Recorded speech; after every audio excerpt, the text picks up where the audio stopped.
basics of the Maya layout, it's time to actually start modeling. Usually the best way to start modeling something is to start with a NURB. NURBs are very useful and very easy to work with because they're very low geometry but are very nice and smooth. So what I'm going to do is I'm going to go to Create, NURB Primitives, and I'm going to go to Sphere. So I'm going to go and I'm going to create a sphere right here. So this is just a very basic sphere. And the way a NURB object is created is what it starts out as is a series of control vertices. So if you look at our sphere right here and picture every single spot where two lines intersect like this was a little dot. Maybe the easiest way to show you is through the inputs. So if I do my end sweep at 1, just so we can have a line. And what I'm going to do is I'm going to show control vertices. So what I have right here are these little dots. So an object always starts as these control vertices like this. And basically what it does is it starts as that and creates a line, rounding it out like that. And as it goes, it revolves or sweeps around 360 degrees into creating the object. And based on the sections and spans as we have, is how much geometry is created in between that. So it's super useful, and it's really helpful to understand how it's made, because that way when you make your own NURB objects, it makes a lot more sense. So for this project, or this quick tip, we're going to create an apple.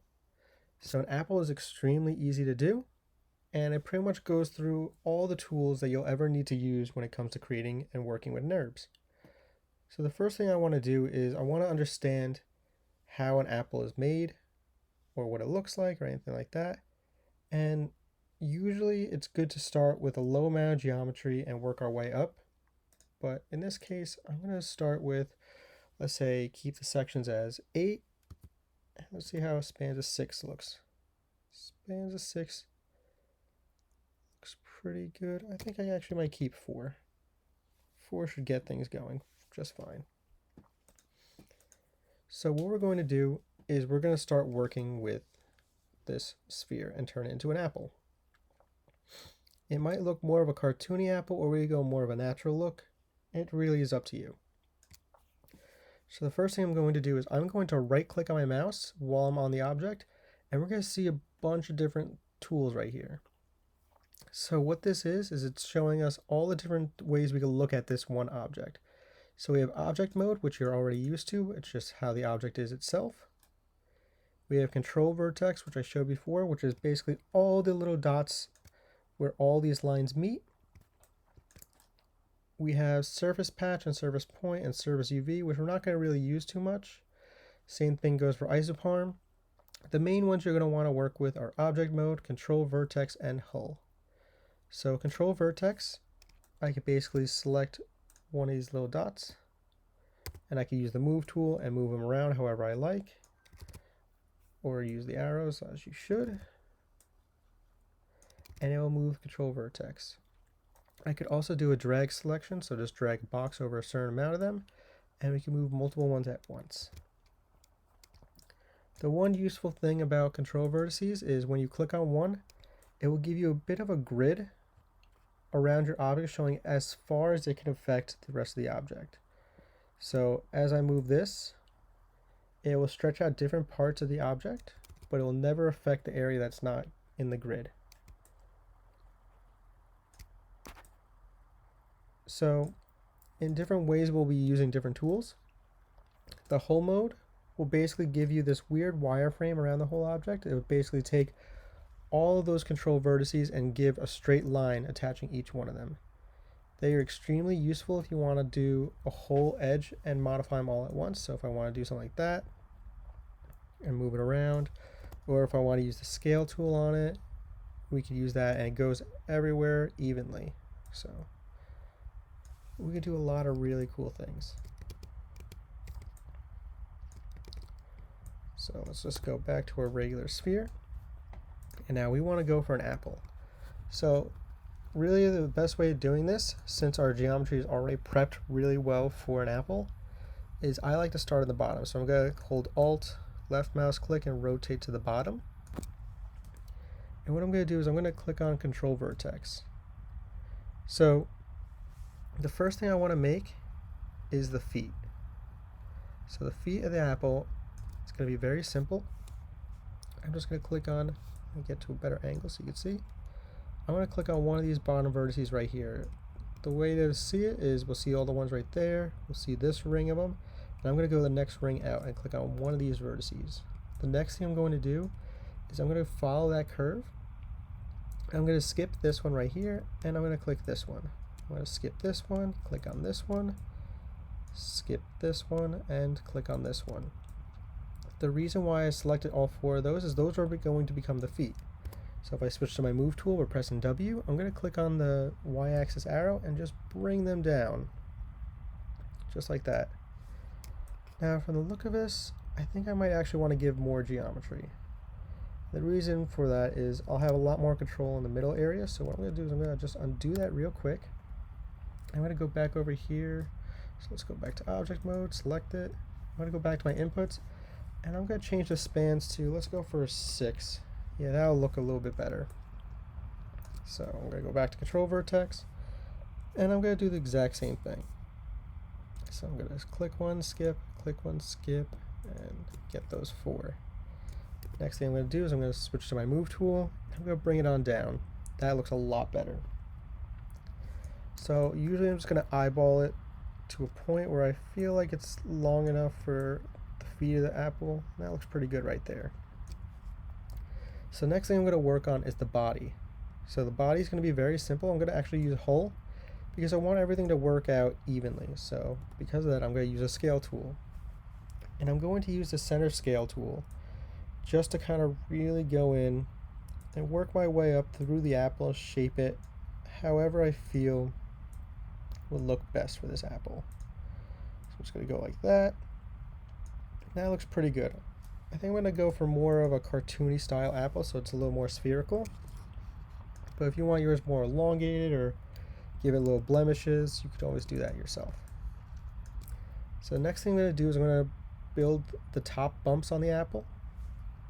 And the best way of doing this is I'll look where the bottom ones are, and I'll see the line where it comes up, and I'm going to follow that line.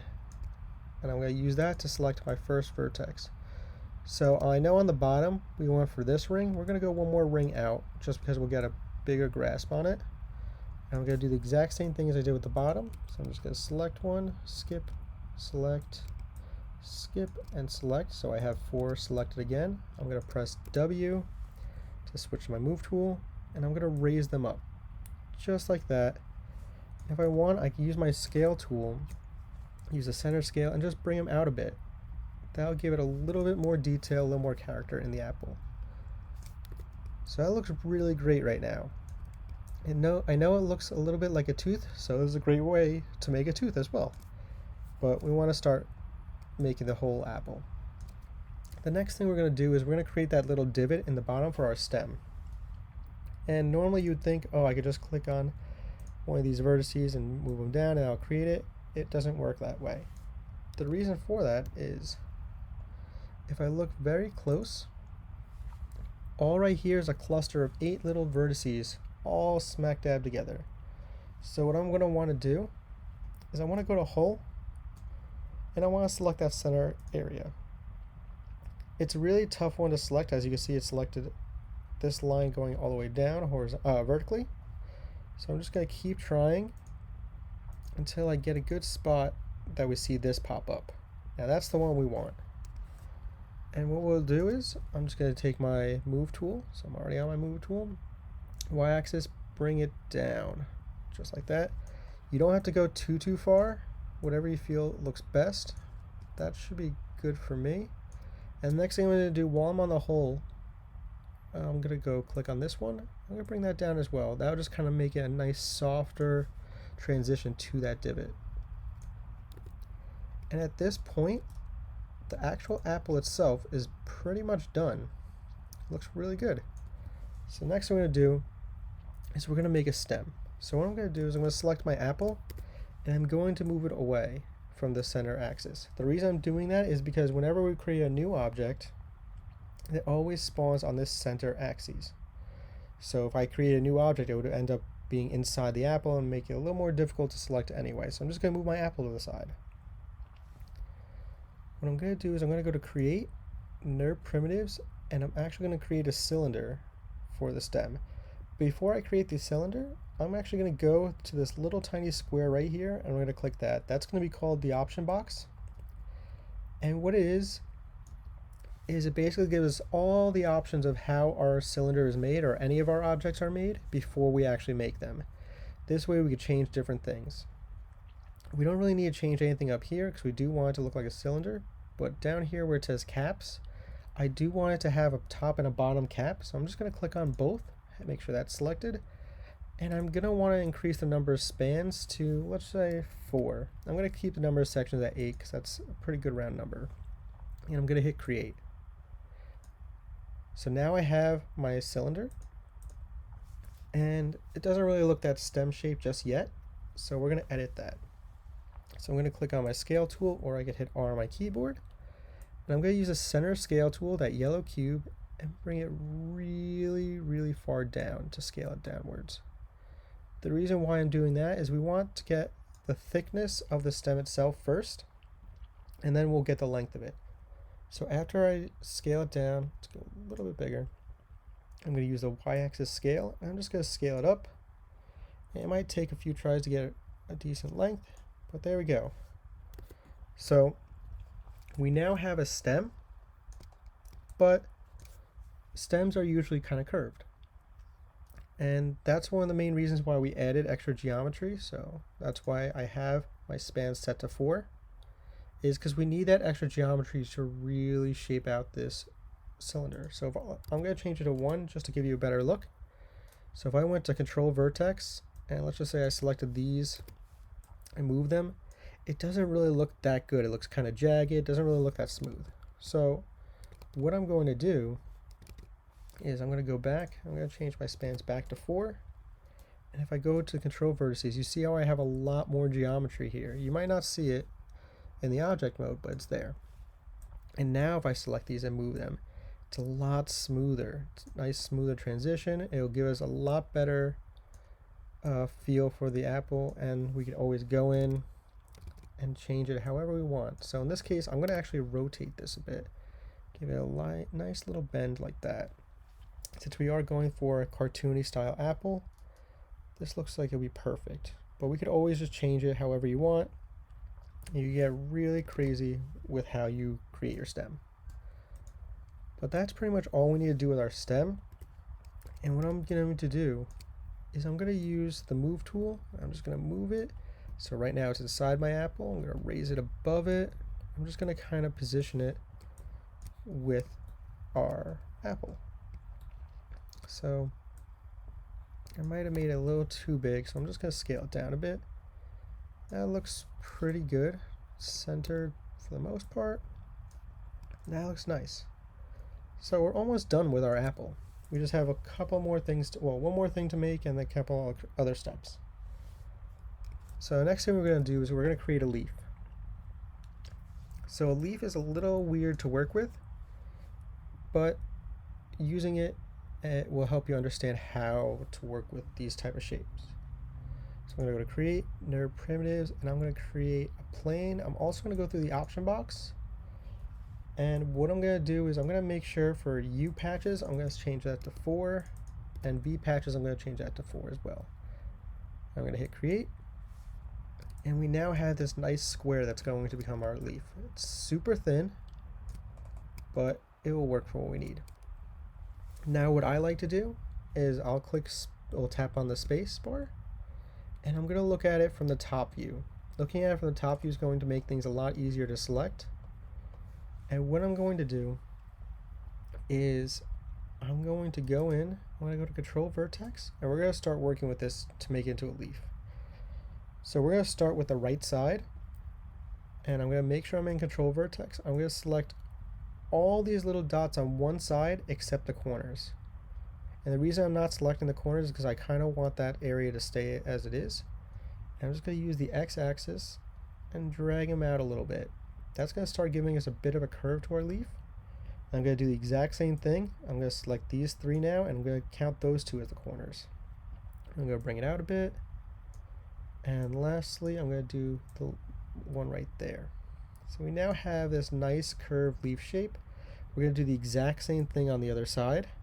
So I'm just going to go in, use the move tool like that. And this doesn't have to be perfect. We're just going to go for a rough leaf shape and leave it like that. So for the top and bottom, which are the sides of the leaf, I'm going to do the same thing, except I'm just going to bring it out a little bit on one just to kind of finish that curve. We don't want this super sharp flat edge right there. So I'm just going to add that there and right there. And what we now have is our rough leaf shape. Now, obviously leaves aren't this flat and this just crummy looking, but we're going to change it up. So what I'm going to do is I'm going to go to whole mode, and I'm going to look for that center line going horizontally along the lengthwise part of the leaf. I'm going to click it, and I'm going to use the move tool, and I'm just going to lower it a little bit. And what that's going to do is going to give us a little bit of a divot or bend in the leaf right there. That's usually where the main stem of the leaf would be. And we're just going to use that to kind of define our leaf a little bit. So our leaf still looks a little flat, but that's okay because we're going to give it a lot more character right now. So I'm going to right click, go to Control Vertex, and I'm going to select roughly half of these vertices on one side. So just to give you a view from the top, view from the side. And what I'm going to use is I'm going to use a combination of the move and the rotate tool. So I did the same thing with our apple stem. We're going to do the same for the leaf. So I'm going to use that to move it down a little bit. Then I'm going to use the rotate tool to rotate a little bit, and that's just going to give us a nice little bend. After that, I'm going to go to object mode, select it again, and our leaf is pretty much done. It is definitely oversized, but that's okay because we could just go in. I'm going to press F on my keyboard to center around things. If you ever need to center one of your objects just to see where it is, you can press F on your keyboard and it will go and move to it. So that also works for control vertices, edges, everything. Super useful. So getting back to this leaf, I'm going to go back to object mode. I'm going to use a scale tool. I'm going to use a center scale since I want everything to be symmetrical. And I'm going to go, maybe I'll give it a little bit of a rotation, just like that. And actually I want it to kind of come in on this side. Yeah, that looks better. I'm going to move it in. And all I really need to do is put it into the apple just to give it a nice look. Where you have it is really up to you. If you want to have it closer on the stem, it's really up to you, whatever you want. But that right there, let me just select everything, center on it, is how you make an apple. Now, there's one more thing we could do with this, and that is pretty much combine it all together into one object. We're not going to do it to the sense of it's going to be one object. We're going to use what's called a parenting system. So a parenting system is very useful. It keeps things organized, it helps you move things around, it helps you find things. It's super, super helpful when creating objects and pretty much working with them in animation. What it is basically one object controlling another object, and so on and so forth. So if you think about how your parents may have told you to do something and you had to do it, in that sense they are controlling what you're doing. Same thing with our apple. Basically what it is we have childs and parents. And the easiest way of doing this is we'll work our way up. So we'll start with our child. So let's just say our leaf is our child. And the thing that's going to be controlling a leaf, if it's connected to a stem, would be the stem. So what I'm going to do is I'll select the child while in object mode. I'm going to hold shift on my keyboard, and then I'm going to select the stem. So now you can see that the stem is now green and the child is or the leaf is now white, just because that's the last thing I selected. And I want the apple to control the stem, So I'm going to hold shift still and I'm going to select the apple. So now what we have is the apple is going to control the stem when the stem is going to control the leaf. So technically the apple will also be controlling the leaf. So while I have this order selected, so it's leaf, then stem, then apple, I'm going to click or tap on the letter P on my keyboard. P as in parent. And now what happens is the parent gets deselected, the stem and leaf are selected still, but we're going to click off that for now. So now if I click on the apple right now, everything gets selected. So if I use the move tool and move it around, or let's just say rotate it, everything is rotating in accordance to the apple. Super useful because everything is organized. You don't have to keep moving a leaf everywhere. You move an apple. And if I ever wanted to, I could always select the leaf and change it still. I could always select the stem, change that as well. But the apple controls everything. And that's how you do parenting. And there's one last step that I really want to get into, and that's just kind of looking at your outliner. So the way you look at your outliner is go into Windows and then Outliner. Then this box will come up. This box shows everything that's in your scene. So we have our cameras, which are basically our views. Do not touch those. We have our default lights. Don't touch the default light and default objects. Never touch those as well. And we have this right here. This is a NURB sphere, which was our apple. So you could actually click on this plus right here, and you'll actually see how the apple is controlling the plane, which was our leaf, and the NURB cylinder, which was our stem. The cylinder also has a plus for its top and bottom, but we're not going to really need to touch that. This is a very useful way in seeing where your objects are and if you need to modify them. So if I'm ever looking for, let's just say, a leaf, I know it's the NURBS plane 1, and I can find it. If you ever need to get an object unparented, you could click on the object, middle mouse click, and drag them out of that area where the parent is, and it will get out of there. So now if I select the apple, the leaf is no longer selected. You can do the same thing by middle mouse click and dragging it back into there. And that's how we have everything set up. So the outliner is super useful in keeping things organized, and using it will help just make everything a lot easier for you. The last step is naming these things. So I know this is our apple, and if I had 40 other objects in our scene, I would like to know what the apple is without having to click through everything and seeing what lights up. So what you could do is rename objects. So if I double click here, I can rename this to apple.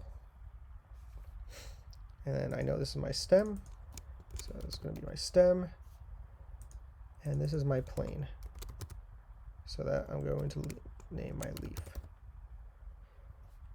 And from there, we have our project finished. So one of the useful things that we need to do is save our project, but there's one other step that I'm going to add in there.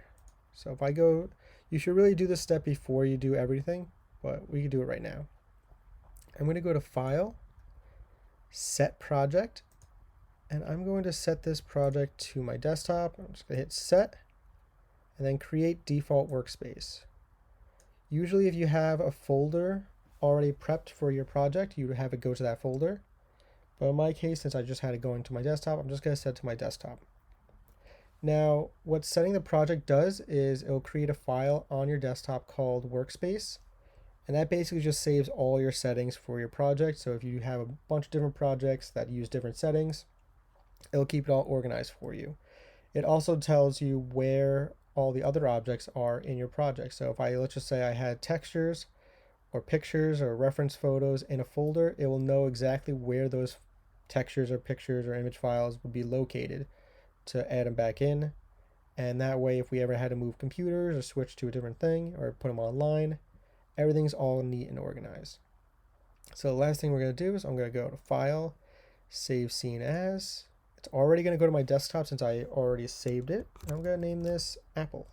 And I'm going to hit Save, and we're going to hit Continue. And that's all there is to it to create an apple. Now we could always go in and texture this, but I'll save that for another video. All right, thanks.